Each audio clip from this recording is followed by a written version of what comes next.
It's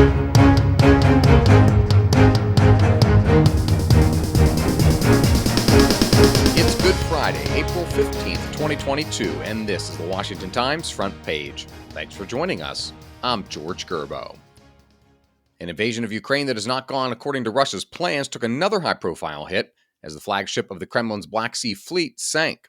Mike Glenn and Dave Sands report Pentagon officials said they couldn't confirm what caused a massive fire aboard the heavily armed vessel with a crew of 500, but it sank after Russians unsuccessfully tried to tow it out of Ukrainian waters for repairs. Russian forces are regrouping and redeploying for an expected offensive after the initial phase of their invasion on February 24th stalled badly outside of Kyiv and other major Ukrainian cities. Russia's online offensive continues as well. The Kremlin has cultivated a worldwide network of proxy outlets and social media bots to spread its message, stir internal discord in the West, and undermine democratic institutions, according to U.S. authorities and cybersecurity professionals. Joseph Clark reports Kremlin-linked accounts have stepped up propaganda campaigns worldwide on Facebook and Instagram, according to a report by the platform's parent company, Meta. And social media has been flooded with amplified disinformation about the Russian invasion of Ukraine and pro-Russia conspiracy theories.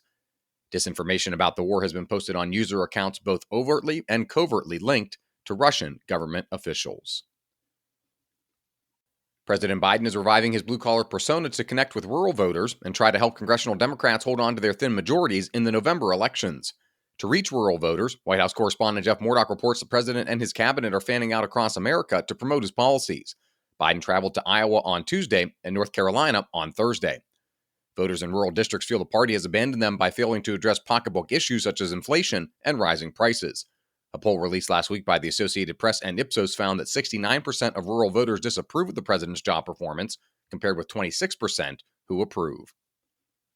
A reminder that you can find all these stories at WashingtonTimes.com/front page. If you don't have access to the Times yet, you can visit WashingtonTimes.com/George for a special subscription offer.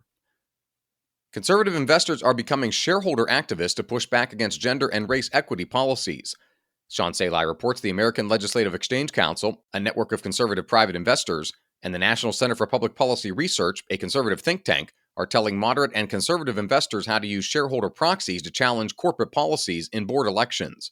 Disney successfully urged shareholders last month to vote against the National Center for Public Policy Research's proposed audit of its anti-racism training because it mischaracterizes the company's commitment to diversity, equity, and inclusion.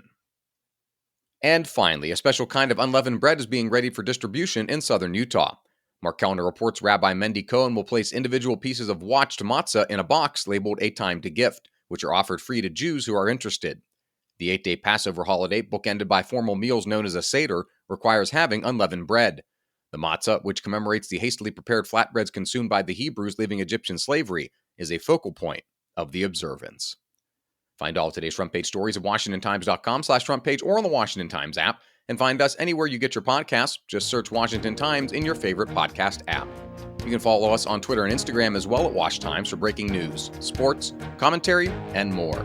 For the Washington Times, I'm George Gerbo, and we wish you and yours a happy and blessed Easter.